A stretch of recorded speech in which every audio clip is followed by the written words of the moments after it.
मंडलाकारं व्याप्तं येन चराचरं तत्पदं दर्शितं येन तस्मै श्री गुरुवे नमः। भाइयों देवियों, बहुत पुराने समय की बात, सीता जी को रावण चुरा ले गया। अब उसका मुकाबला कैसे किया जाए, सीता जी को वापस कैसे लाया जाए, रावण से युद्ध कैसे किया जाए। सारे के सारे लोग थे, महाराजा जनक भी थे जो सीता जी के पिता थे, भरत जी भी थे, शत्रुघ्न थे, बहुत से राजा महाराजा थे, पर किसी की हिम्मत नहीं पड़ी। रावण से लड़ने के लिए कौन जाए, जान अपनी कौन कमाए, मुसीबत में कौन फंसे, इसीलिए कोई भी तैयार नहीं हुआ। रामचंद्र जी कहने लगे कोई भी लड़ने नहीं आएगा हमारे साथ। फिर क्या हुआ, देवताओं ने विचार किया और देवताओं ने किया भगवान के काम में हमको सहायता करनी चाहिए। तो देवताओं ने अपना सवारियां और मुकुट पहने, नहीं मुकुट नहीं पहने, रीछ बंदरों के रूप बनाए और सुग्रीव की सेना में, हनुमान जी की सेना में शामिल होकर के और वो रावण से लड़ने के लिए चले। कहाँ रावण और कहाँ बेचारे बंदर, दोनों का कोई मुकाबला नहीं था, लेकिन वो चल पड़े क्योंकि वो देवता थे। देवताओं ने बंदर का रूप बनाया था, रीछ का रूप बनाया था। आज क्या हो रहा है, आज ये रीछ और बंदर बैठे हुए हैं, यहाँ से लेकर के वहाँ तक देवता हैं। आप पहले जन्म के, आप भूलना मत, देवता अगर आप नहीं होते, रीछ बंदर होते तो पेड़ों पर कुदक रहे होते, मचल रहे होते, बच्चे पैदा कर रहे होते, कुछ और काम कर रहे होते। फिर आप सीता जी को छुड़ाने के लिए, राम राज्य की स्थापना के लिए, लंका को तहस नहस करने के लिए बंदर और रीछ, भला ये कैसे कर सकते हैं, लेकिन उन्होंने किया। आप लोगों को मैं रीछ और बंदरों के रूप में देवता मानता हूँ। देवता है, आप पहले जन्म के हैं। आप अकेले में देखना, कभी आपको शांति का समय मिले, एकांत का समय मिले, भीतर गरेवा में मुंह डाल सको, तो आप ये देखना कि आप रीछ बंदर हैं या देवता हैं। देवता हैं वास्तव में। देवताओं के बिना आड़े वक्त में कोई और काम नहीं आ सकता, देवता ही आते हैं। आप लोगों को एक बात हर एक को ये कहनी है, जो यहाँ 2800 व्यक्ति विद्यमान हैं, उन सभी से मुझे ये कहना है कि आप अपने आप में जब कभी मौका मिले तो कहना, गुरु पूर्णिमा के दिन गुरुजी ने ये कहा था कि हमारे भीतर देवता बैठा हुआ है, देवता विराजमान है। देवता जो काम किया करते हैं, देवता जिस काम के लिए अपना जीवन लगाया करते हैं, जिसके लिए पुरुषार्थ किया करते हैं, वो पुरुषार्थ हमारे सुपुर्द किया गया है। एक बात तो मुझे आपसे ये कहनी थी, एक बात। दूसरी बात ये कहनी थी मुझे, महाभारत जब हुआ था तब अर्जुन ये कह रहा था कि हम 5 पांडव हैं, मारे जाएंगे, और कौरव 100 हैं, कौरवों के पास इतनी सेना है, हमारे पास कोई भी आदमी नहीं है, थोड़े से 5-50 आदमी हैं, हमारा युद्ध कैसे हो सकता है। इसीलिए वो मना कर रहे थे, अर्जुन बार बार मना कर रहा था, महाराज हमको लड़ाइए मत, और ये इसमें सफलता हमको नहीं हो सकती। हम कैसे सफल हो जाएंगे आप बताइए, कोई हिसाब भी तो चाहिए, कोई गणित भी तो होना चाहिए। हम इनसे लड़ेंगे तो लड़ करके पता कैसे पाएंगे, 20 कैसे पाएंगे। लेकिन भगवान ने उनको ये कहा था, देखो मैंने इन सबको मार के रखा है, जितने भी दुर्योधन की सेना तुमको दिखाई पड़ती है, मैंने पहले ही मार के रखा है और तुम्हारे लिए सिंहासन सजा करके रखा है। तुमको 5 को सिंहासन पर बैठना पड़ेगा, राज्य करना पड़ेगा, और कौरवों को मरना पड़ेगा। और ये तो मरे मराए रखे हैं, तुम तो खाली तीर कमान चलाओगे, काम तो मेरा था, सो मैंने करके रखा। इस युग को बदलने के संबंध में जो बड़े महत्वपूर्ण काम करने हैं, उनके संबंध में आपको तो केवल श्रेय लेना है। जीतना किसी से है और हारना किसी से है, न किसी से हारना है, न किसी से जीतना है, न किसी को मारना है, और न कोई पुरुषार्थ करना है। आपको तो उसको विजय प्राप्त करने का जो श्रेय मिलना चाहिए, वो श्रेय प्राप्त करना है। अर्जुन ने भी प्राप्त किया था, जब ज़्यादा बहस करने लगा, मेरे घर में बाल बच्चे हैं, मेरी दुकान में हर्ज हो जाएगा, मेरा काम हर्ज हो जाएगा, मेरा फलाना हो जाएगा, मुझे टाइम नहीं है, और मुझे पैसे की तंगी आ गई है, मेरे पर मुकदमा चालू हो गया है। जब ये बेकार की बातें करने लगा तो श्री कृष्ण महाराज झल्ला पड़े, और उन्होंने फिर एक हुक्म दिया, तस्मात् युद्धाय युज्यस्व, लड़। बहाने बनाता है दुनिया भर के, कैसे होगा, और हमारा काम हर्ज हो जाएगा, और हमारी खेती बिगड़ जाएगी, और हमारी कपड़े की दुकान में घाटा पड़ जाएगा, फलाना हो जाएगा, ठिकाना होगा, तू लड़। फिर हमारा क्या होगा, तेरी जिम्मेदारी हम उठाए। गुरु पूर्णिमा का दिन है, आप में से हर एक आदमी की देवता की जिम्मेदारी हम उठाते हैं। देवता जब रीछ बंदर घर बन के चले आए थे तो उनके बीवी बच्चे रह गए थे, घर रह गए थे, कुटुंब रह गया था, खानदान रह गया था, सबको भगवान ने संभाला था। तुम्हारे घर को संभालने की, व्यापार को संभालने की, खेती बाड़ी को संभालने की, हमारी बीमारी को संभालने की हमारी जिम्मेदारी है और हम जिम्मेदारी उठाते हैं। आप हमारा काम कीजिए, हम आपका काम करेंगे।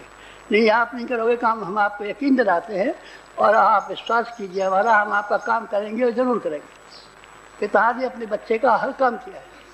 पिता ने जब टॉफ़ी मांगी है तो टॉफ़ी दिया है, लेमन जूस मांगा है तो लेमन जूस दिया है, कुल्फ़ी मांगी है तो कुल्फ़ी दिया है, और जब सीटी मांगी है तो सीटी दिया, जना मांगा है। तुम तो छोटे बच्चे हो, यही मांगते रहते हो। जब आते हो मिलते हो तो यही कहते हो, तुमने कह भी दिया था बेटा लिख के दे जाना, कि तुम्हें काय खराब करता है, तो लिख के दे जाना। तेरा लिखना और कहना बराबर है। 1 घंटे में तू कहेगा तो भूमिका बनाएगा, तब कहेगा तो लिख के दे जाना और फिर हमारा जवाब सुनते जाना और नोट करके ले जाना। गुरुजी ने ये वायदा किया है कि हमारे पास कुछ पुण्य पहले भी था, 24,000 का अनुष्ठान हमने पहले भी किया था, 24 लाख का, और अब हमको 3 साल से ज़्यादा होने को आते हैं। अब इसमें मौन में रह करके, एकांत में रह करके हमने साधना फिर की है और 24 साल में जो कमाया था उससे ज़्यादा कमा लिया है। 24 साल की कमाई तो हमारी खर्च हो गई थी। पहले हमने बहुत सारे काम किए, संगठन बनाया, ये काम किया, लोगों की सहायता की, उसमें खर्च हो गया था। अब नई आमदनी जमा करने के लिए हमने इन पिछले 3.5 सालों में वही किया। 3.5 सालों की संपदा हमारे पास जमा है और उसमें तुम्हारा हिस्सा है। माँ के पेट में बच्चा जब आता है तो कानूनन उसका हक बाप की जायदाद पर हो जाता है। बाप की जायदाद पर बच्चा पैदा हुआ तब, अरे तब नहीं बाबा, जब पेट में आता है, जिस दिन कोई बच्चा पेट में है उस दिन से उसका बच जाता है हक। हमारी कमाई पर आपका हक है। प्रार्थना मत कीजिए, निवेदन मत कीजिए, मनोहार मत कीजिए, वरदान मत मांगिए, आप मांगिए अपना हक। हम आपका काम करते हैं और आपको हमारा हक चुकाना पड़ेगा। आप बीमार रहते हैं, हम बीमारी को अच्छी करेंगे। आप पैसे की तंगी में आ गए हैं, हम आपकी पैसे की तंगी को दूर करेंगे। आपको लड़ाई झगड़ा लग गया है, आपके लड़ाई झगड़े में हम मदद करेंगे। आप पर मुसीबत आ गई है, आपकी मुसीबत में ढाल रोपेंगे हम, और आपके कारोबार का, आपके व्यापार का, श्री कृष्ण ने अर्जुन का रथ चलाया था, आपका रथ हम चलाएंगे। काय का रथ? आपके कारोबार का रथ, आपके धंधे का रथ, आपके व्यापार का रथ, आपके शरीर का रथ, आपके गृहस्थ का रथ, ये हम चलाएंगे और ये हम वादा करते हैं।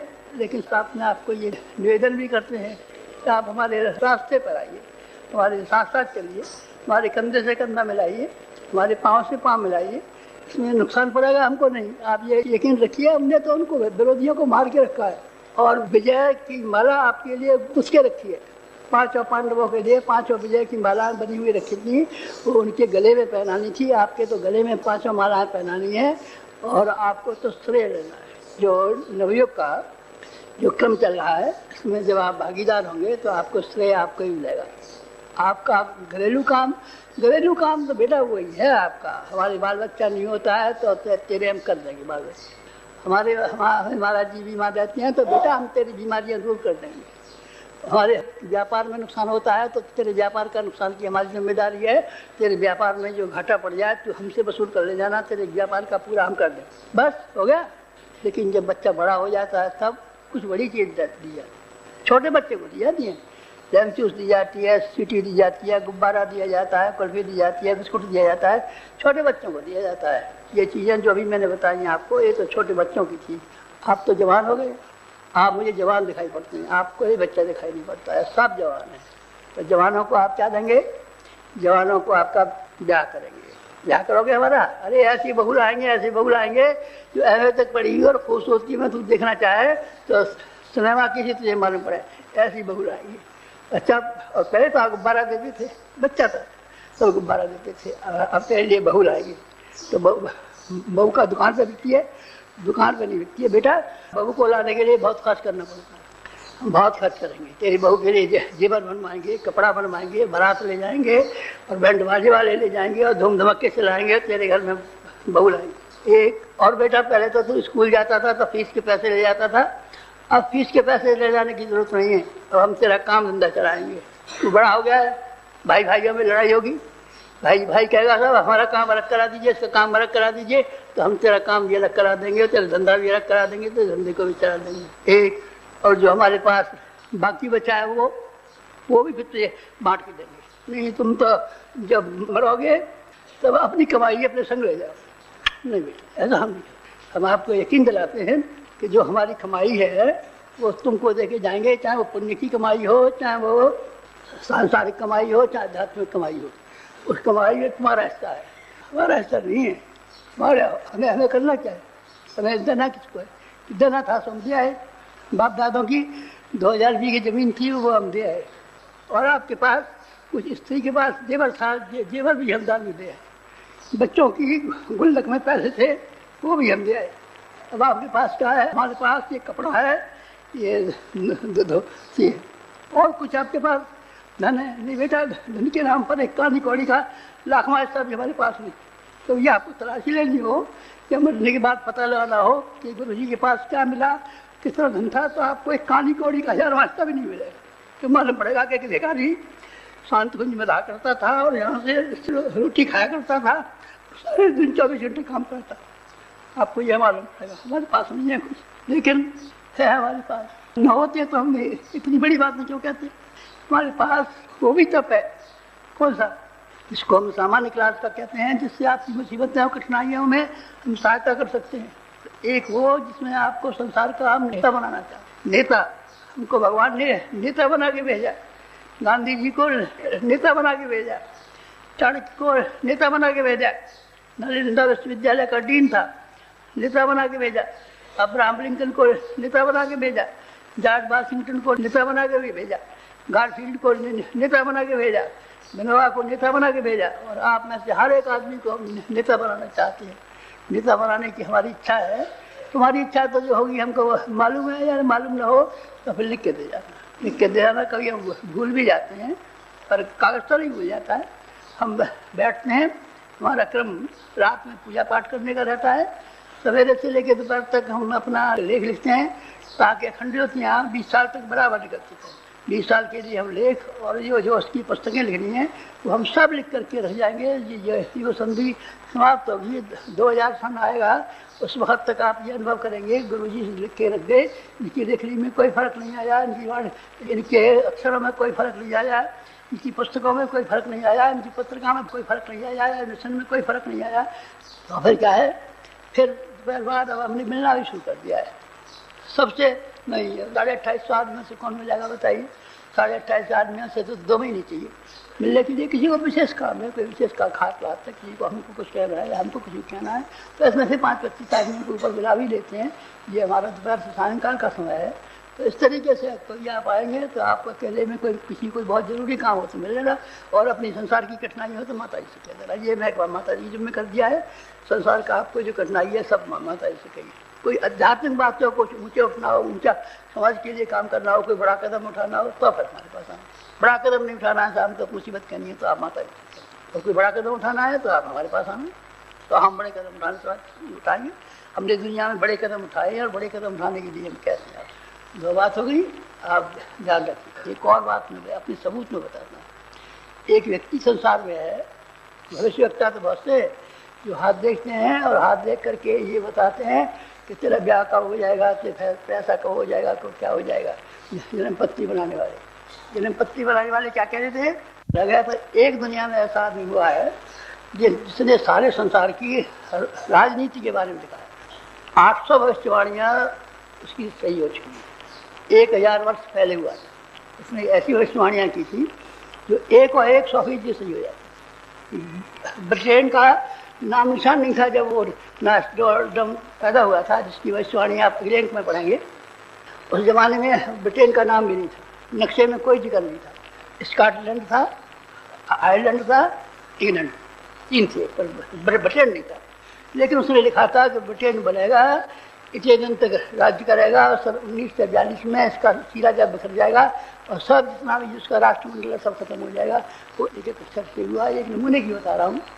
उसी की जो भविष्यवाणियाँ हैं वो ऐसी भविष्यवाणी हैं जिसमें फ्रांस के राष्ट्रपति सिरहाने रख करके सोया करते हैं, और उसकी जो टिप्पणियाँ हुई हैं, टीका हुई हैं, उसकी हज़ारों आदमियों ने टीका की है, हज़ारों आदमियों ने किया है। कविता में पुस्तक है, कविता वाली पुस्तक के ऊपर 1000 टिप्पणियाँ की है। उस टिप्पणी में एक ये भी किया कौन से जो आप पढ़ेंगे अगले अंक को भी आ रहा है ना, उसकी नाटोडम की भविष्यवाणी आ रही है हिंदुस्तान के बारे में। यह है कि हिंदुस्तान का अध्यात्म और पाश्चात्य का विज्ञान, ये दोनों के दोनों मिल जाएंगे। पाश्चात्य और अध्यात्म मिल जाएंगे, रूस और हिंदुस्तान मिल जाएंगे, चीन से अमेरिका की लड़ाई हो जाएगी वगैरह वगैरह। बहुत सी भविष्यवाणियाँ हैं। उन भविष्यवाणियों में से एक ही काम किया है आपके कि हिंदुस्तान सारी दुनिया का नेतृत्व करेगा। जैसे आजकल अमेरिका कर रहा है ना, चाहे ये बनाएगा बम, चाहे चैलेंजर भेजेगा, चाहे स्टार वार करेगा, चाहे कुछ करेगा, तो दुनिया का नेतृत्व अमेरिका करता है ना, और रुपया वही देता है। बाद का नेतृत्व हिंदुस्तान करेगा। और हिंदुस्तान को करने के लिए, उनको करने के लिए बड़े कर्मठ चाहिए, बड़े शक्तिशाली चाहिए, बड़े क्षमता संपन्न चाहिए, बड़े योद्धा चाहिए, बड़े लड़ाकू चाहिए, बड़े इंजीनियर चाहिए, बड़े समर्थ आदमी चाहिए। वो मैं तलाश कर रहा हूँ। मैं योग्यता नहीं है बेटा, तो मैं यही तो कह रहा हूँ आज तुम्हें कि मैं तुम्हें योग्यता दूंगा। तुम्हारी खेती बाड़ी कोई नहीं संभालूंगा, मैं योग्यता भी दे दूँ ताकि तुम संसार का नेतृत्व कर सको। नेता बनाने का विद्यालय बनाया है हमने। यहाँ नालंदा विश्वविद्यालय चाणक्य जहाँ पढ़ाता था, उसमें 10,000 विद्यार्थी पढ़ा करते थे एक साथ। हमारी भी इच्छा है कि हम 10,000 विद्यार्थी पढ़ाएं, पर यहाँ 10,000 विद्यार्थी के लिए जगह नहीं है। अब आप देखते हैं 2850 आदमी, 2850 की ज़्यादा हुए कर 4,000 हुए, कल शाम की जरूरत थी 2850, अब 4,000 आदमी। 4,000 आदमी को हमारी तो मन था कि चाणक्य इस तरीके से 10,000 आदमी को पढ़ाता था और पढ़ा करके हिंदुस्तान से लेकर के सारे विश्व भर में अपने आदमी भेजता था और चंद्रगुप्त को उसने चक्रवर्ती राज्य बनाया। हमारी ये ऐसी इच्छा है कि ऐसे ऐसे नेता बनाए, पर हम बना नहीं सकते। ये हमारे पास जगह कम है और थोड़ी जगह शांति से हम रखना चाहें तो 5 आदमी ठहरा सकते हैं। ठूंठासी करना चाहे तो 6-7 आ जाते हैं, पर ज़्यादा नहीं आ सकती। 4,000 आ सकते हैं तो ऐसे आगे देखो, कुछ ऊपर बैठे हैं, कुछ नीचे बैठे हैं, कुछ वहाँ छप्पर पर बैठे हैं, कुछ उधर बैठे हैं, कुछ यहाँ बैठे हैं। इस तरीके से बैठ सकते हो तो पढ़ा सकते हो, ऐसे नहीं पढ़ा नहीं सकते। तो क्या है, एक नई स्कीम है जो आपको आज गुरु पूर्णिमा के दिन कहनी है कि ये विद्या विद्यालय तो चलेगा यही, केंद्र तो यही है, शक्ति का उद्भव तो यही से होगा, जनरेटर तो यही लगेगा। लेकिन जगह जगह पाठशाला है, विद्या पाठशाला है, सब जगह विद्या पाठशालाओं की स्थापना हमको करनी है। इसके लिए आप सब आदमी जितने भी आए हैं उनको एक काम सौंपते हैं। पिछले वर्ष क्या था, गाड़ियाँ हमारे पास थी और गाड़ियाँ हम जगह जगह भेज करके विद्या सम्मेलन करते थे। इस साल गाड़ियों में थोड़ी कटौती भी कर सकते हैं, जाएंगी तो सही, पर हम थोड़ी कटौती भी कर सकते हैं, लेकिन विद्या पाठशाला में कटौती नहीं कर सकते। विद्या पाठशालाएँ 1 महीने की नहीं होंगी, 1 महीने की तो जाऊँगी, 15 दिन की और जगह होंगी। 15 दिन की विद्या पाठशाला चलेगी, जहाँ पढ़ाया जाता है वहाँ पढ़ाया जाता है। यहाँ जो उत्तीर्ण होने पर बड़े साइज का प्रमाण पत्र दिया जाता है, परीक्षा ली जाती है, वहाँ छोटे साइज का प्रमाण पत्र दिया जाएगा, परीक्षा ली जाएगी। और वहाँ भी नेता हम वहाँ भी बनाएंगे। कितने बड़े के बनाओगे, हम तो सारे हिंदुस्तान के हैं, आपको तो सारे हिंदुस्तान का बनाने वाले हैं। लेकिन 10-10 गाँवों में खंड काट दिया है हिंदुस्तान में। 1 लाख व्यक्ति हमारे पास हैं, ये व्यक्ति तो ज़्यादा है हमारे पास, 24 लाखों को कुछ दीक्षा दी है और 5 लाख पत्रिका निकलती हैं, 2 लाख अखंड की निकलती है, 1.25 लाख गुजराती की पत्रिका निकलती है, उड़िया की निकलती है, मराठी की निकलती है, हिंदी की दूसरी पत्रिका निकलती है। ये सब मिला करके 5 लाख निकलती हैं, तो 5 लाख उससे भी दावा कर सकते हैं, पर 1 लाख से तो हम कर ही सकते हैं। 1 लाख 5 लाख में से 1 लाख तो रद्द करने। तो एक काम सपना है कि आप अपने यहाँ प्रज्ञा पाठशाला बनाने की कोशिश करें। मेरे कभी कभी होते हैं तो ये पंडित जी चले जाते हैं, या हमारी गाड़ियाँ कभी चली जाएंगी। अब ये बम्बई वाले कहते थे हमारे यहाँ सम्मेलन होगा, पंडित चले जाएंगे। वो कह रहा था ऊपर वाला कि हमारे यहाँ बड़ा झगड़ा पड़ रहा है, चला तुम करो, लेकिन जहाँ जहाँ झगड़ा हो पंडित जी बोले वाले झगड़े के शगनों में ठीक कर देते। झगड़े का और पंडित जी का दोनों का साथ रह नहीं सकता, या तो झगड़ा रहेगा या पंडित जी रहेगा, तो वैसे एक रहेगा। तो वहाँ जो जबलपुर में झगड़ा हो रहा है तो जबलपुर में तू ले जाए, पंडित जी को ले जाए, ठीक कर देंगे, अपेक्षित कर देंगे। इसका जो है तीसरा काम यह है कि आप लोग जो आए हुए हैं वो 5 साल हमारे कहने से, किसी ने यज्ञ किया, किसी ने शक्तिपीठ बनाई, किसी ने क्या किया, किसी ने क्या किया, हजारों काम बताए और किए हैं। पर इस वर्ष आप सब लोग ये विचार लेके जाए कि या तो हम स्वयं प्रज्ञा पाठशाला चलाएंगे या हम चलवाएंगे। यहाँ से आदमी आप बुलाएंगे, यहाँ से भी आदमी हमारे पास हैं, यहाँ भी हमारे पास आदमी है। दो आदमी हम एक पाठशाला को 15 दिन चढ़ाने के लिए भेज सकते हैं, लेकिन उसमें किराया भाड़ा आपको लगेगा। रोटी तो आप खिला देंगे, रोटी यहाँ से भेजें, रोटी बांधने 15 दिन के लिए वो भी मुश्किल है, रोटी तो आपको खिलानी पड़ेगी। तो फिर आप किराया भाड़ा दे दीजिए। अब खैर इनका जो अपना खर्च होता होगा, घर को देना पड़ता होगा, वो तो हम दे देंगे, लेकिन किराया भाड़ा उनको ही देना पड़ेगा। लेकिन जो आदमी वहीं के रहने वाले हैं, उनको न किराया देने की ज़रूरत है, न भाड़ा देने की ज़रूरत है, न रोटी खिलाने की ज़रूरत है। अपने घर रोटी खाएंगे और अपने यहाँ 2 घंटे सवेरे 2 घंटे शाम को 4 घंटे पाठशाला चला दिया करेंगे। इससे जो विद्यार्थी हैं पढ़ने वाले, उनको बेचारों को भी कोई रुकावट हो, वो भी अपना काम करेंगे, वही काम कर दिया करें।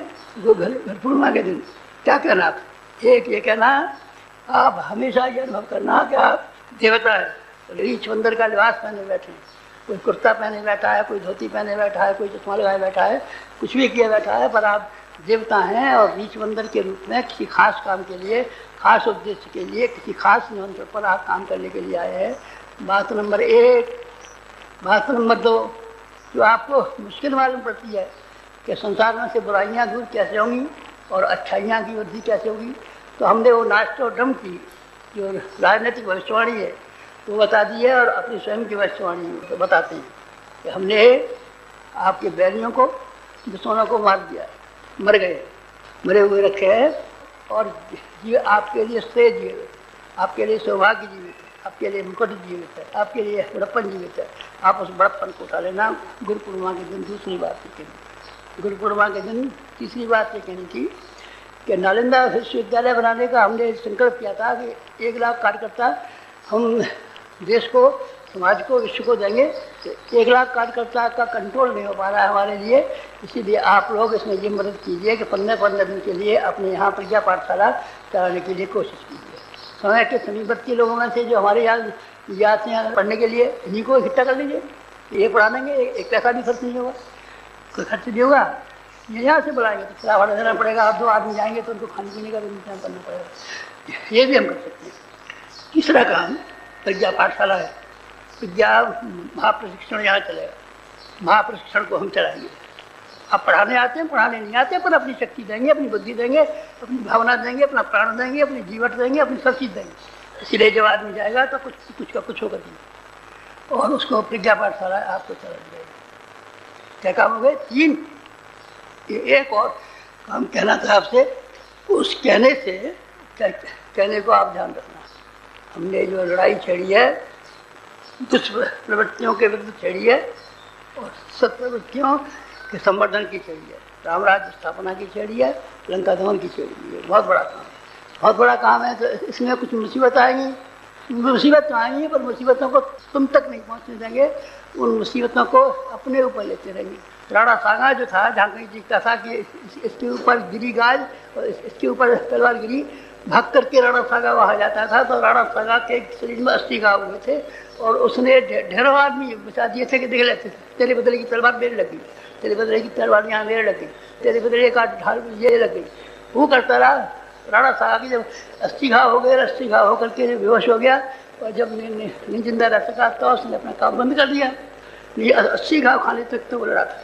कोई मुसीबत तुम्हारे ऊपर आ गई, तुम्हारे ऊपर कोई मुसीबत नहीं आ रही, मुसीबत आ गई हमारे ऊपर आ गई। पहले भी आई थी, श्री कृष्ण भगवान के पास आई थी, रामचंद्र जी के लिए भी मुसीबतें आई थी, कोई सीताहरण हो गया, किसी का क्या हो गया, किसी का क्या हो गया, किसी की गोपियाँ चुरा ली, किसी क्या हुआ। लेकिन एक और तरह की है, हमारे ऊपर जो मुसीबत आएगी उसकी जानकारी आपको देना चाहता हूँ। वो मुसीबत इस तरह की है जैसे कि कालिनेम ने पैदा की। कालिनेम था, रावण का कुटुंबी था, उसकी एक ही विशेषता थी, स्कंद पुराण में कथा आती है कि सबकी बुद्धि भी बिगाड़ देता था। बड़ा भाई कुंभकर्ण था। कुंभकर्ण ने जो अभ्यास किया, तप किया और वरदान मांगने आया, तो उसने उसकी ऐसी बुद्धि बिगाड़ दी कि वो ये चाहता था कि 6 महीने जगा करूँ और 1 दिन सोया करूँ। लेकिन उस बच्चुत ने ऐसी बुद्धि भ्रष्ट की कालिनेम ने कि वो ये कर दिया, वो ये मांगने लगा कि 6 महीने सोया करूँ और 1 दिन जगा करूँ। रावण का हो गया ढेर, और 6 महीने जगा होता तो रावण का ढेर होता, लंका का ढेर होता। कुंभकर्ण अकेला ही सबको समझ ले, पर उसने बुद्धि कर दी भ्रष्ट। उसने और कौन की भ्रष्टि की? बुद्धि भ्रष्ट की। कालिनेमी को वर्णन चाहता हूँ। मारीच ने भी तप किया था।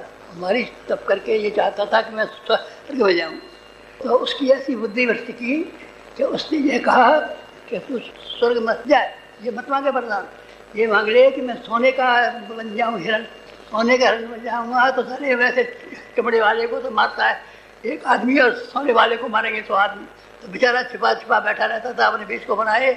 एक बार उसने अपना सोने का भेष बनाया, सोई रामचंद्र जी ने और लक्ष्मण जी ने पकड़ लिया, सीता जी ने कह दिया पकड़ के लाओ।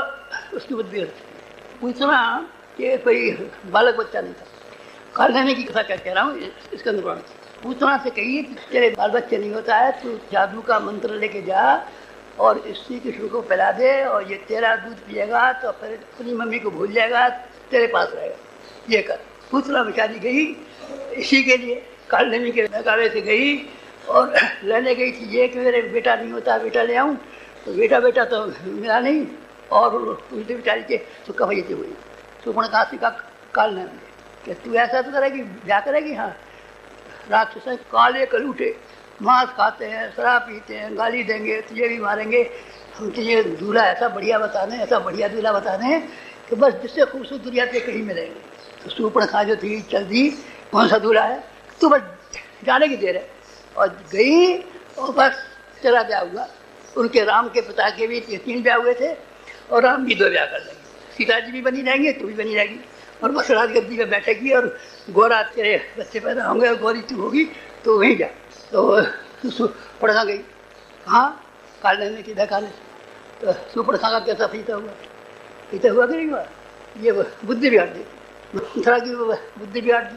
मंथरा से ये कहा कि भरत के साथ तेरा ब्याह करा देंगे, ये जो है कैकेयी ये जाएगी मर, और तू भरत के लिए कैकेयी को समझा करके राज्य मांग ले, तो ये कैकेयी को कैकेयी मर जाएगी। और जैसे मैंने कैकेयी समझा ली है, पट्टी भर ली है, ऐसी पट्टी में भर दूंगी कि ऐसे 2 ब्याह कर ले, तेरे पिता ने 3 ब्याह किए थे, एक मंथरा को रख ले और एक अपनी बहू को रख ले। तो बेचारी थी उसकी समझ में भी आ गई, तो समझ में आकर के वो भी गई कि अच्छी बात है और ये करेंगे, राज बनेंगे, दुनिया भर की टंडम गंडम करते भी और करके उसकी मंथरा की वोट देते हैं। तो कालनेमी की जो घटना है वो हमारे ऊपर लागू होती है, हमारे प्यारे बच्चे, हमारे प्राणों से प्यारे, हमारे हृदय के टुकड़े, इनको अलग करके, इनको बहका करके, हमसे दूर करके कोई कालनेमी कोशिश कर रहा है, आपका नुकसान हो जाएगा। नहीं बेटा, हमारा क्या नुकसान हो जाएगा। अब ये गाड़े थे कि तुम साथ नहीं चढ़ सको तो अकेला तो छोड़ दो, अकेले चल देंगे हम। अकेले बामन ने सारी जमीन नापी थी और अकेले परशुराम ने सारी पृथ्वी पर से 21 बार भारत को उतारा था, और अकेले हम नहीं कर लेंगे। लेकिन हमको अपने बच्चे प्यारे लगते, बच्चों को कोई छीन ले जाता हो, बच्चों को चुरा ले जाता हो, बच्चे को घर में उठा ले जाता हो, माँ बाप को दुख होता है कि नहीं होता है? हमको दुख होता है। कोई ऐसा कालनेमी है जो हमारे बच्चों को हमारे दर्द कर देता है, हमारे बागी कर देता है, हमारे से उल्टा कर देता है। बस ये हमारा दुख है, ये हमारा कष्ट है। कोई कष्ट देगा हमको तो यही तरह कष्ट देगा।